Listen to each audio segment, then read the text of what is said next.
Salut et bienvenue dans 5 minutes à tuer, la chronique qui résume en à peu près 5 minutes les chansons qui ont façonné la carrière de Michael Jackson. Et aujourd'hui, je vais vous parler d'une de mes chansons préférées, Stranger in Moscow. Paru sur l'album History en 1995, Stranger in Moscow fait partie des titres autobiographiques de Michael Jackson. Mais pour comprendre la genèse de cette chanson, il faut partir d'un jeu vidéo. Si, je vous assure.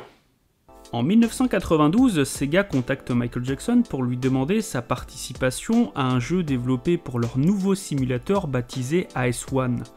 En tant que grand amateur de jeux vidéo et entretenant de bonnes relations avec Sega depuis le développement du jeu Moonwalker quelques années plus tôt, Michael se laisse convaincre et participa donc au développement d'un jeu appelé Michael Jackson in Scramble Training qui sortira en mars 1993 sur le simulateur. Quel rapport, me direz-vous ? Eh bien, suite à cette cordiale collaboration, Sega et Naoto Oshima, le concepteur du célèbre jeu Sonic, proposèrent à Michael de composer les musiques du prochain volet de la saga qui devait sortir en 1994. Michael accepta, contacta Brad Buxer, un de ses collaborateurs, compositeurs et joueurs de synthé, et commença à imaginer plusieurs musiques. Il enverra quelques semaines plus tard à l'équipe d'Oshima une cassette contenant plusieurs instructions et musiques entièrement faites en beatbox. Michael Jackson a eu la gentillesse de composer pour le jeu. Il nous a envoyé une maquette sur cassette et nous nous sommes réunis pour l'écouter.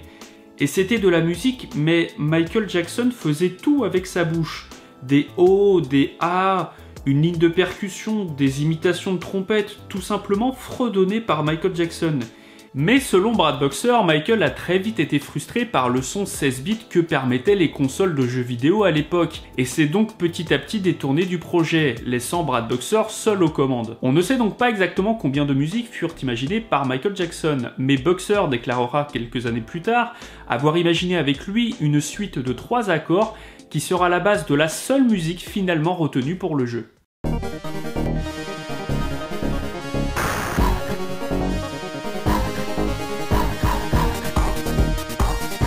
Et c'est là que commence l'histoire de Stranger in Moscow. En septembre 1993, alors qu'il se trouve à Moscou dans le cadre de sa tournée Dangerous Tour, Michael Jackson va très mal. La plainte dont il fait l'objet aux États-Unis et qui fait grand bruit à cette époque lui mine le moral et il s'enferme petit à petit dans la prise de médicaments pour pouvoir tenir le coup et assurer le reste de sa tournée. Un matin, alors qu'il est au plus mal et en proie à un sentiment de solitude absolue, il demande à Brad Buxer, qui l'accompagne sur scène à cette époque, de venir le rejoindre dans sa chambre. À son arrivée, il découvre un Michael seul, déprimé, et qui lui demande de s'installer au piano qui se trouve à côté de lui pour jouer n'importe quoi. C'est alors que, sans s'en rendre réellement compte, Buxer jouera au piano une mélodie basée sur la fameuse suite de 3 accords qu'il avait imaginé avec Michael Jackson pour le jeu Sonic 3. Et cette mélodie lui plut beaucoup, et tous les deux passèrent un peu plus d'1 heure à composer les prémices de ce qu'allait devenir Stranger in Moscow. De retour aux États-Unis, quelques mois plus tard après l'annulation du reste de la tournée, Brad Buxer ira en studio pour peaufiner la mélodie, modifier des arrangements et ajouter des cordes. Le résultat plut beaucoup à Michael, cependant il y apportera quelques modifications en demandant en partie l'aide de David Paich et Steve Porcaro du groupe Toto pour modifier certaines choses au niveau de la ligne de basse et de la batterie. Finalisé en 1994 dans les studios Hit Factory à New York pendant les sessions d'enregistrement de l'album History, Stranger in Moscow sera mixé par Bruce Swedien qui réalisa un très grand travail sur le son de cette chanson en utilisant de manière spectaculaire la scène sonore. La chanson commence par une pluie battante induisant inconsciemment à l'auditeur une atmosphère grise et mélancolique. Puis vient le rythme mêlant un sample de batterie et du beatbox assuré par Michael, puis la mélodie s'installe petit à petit avant d'entendre sa voix. Le sentiment exprimé est clairement ressenti, et on descend petit à petit avec lui dans sa mélancolie sans pour autant sombrer. C'est un subtil équilibre entre le plaisir que procure la chanson et la tristesse qui s'en dégage. Michael y parle de son sentiment de solitude dans cette ville de Moscou, et les paroles font immédiatement écho à son histoire personnelle. C'est percutant et poignant à la fois, car Michael Jackson n'avait jusque-là pas l'habitude de se livrer si intimement dans une chanson.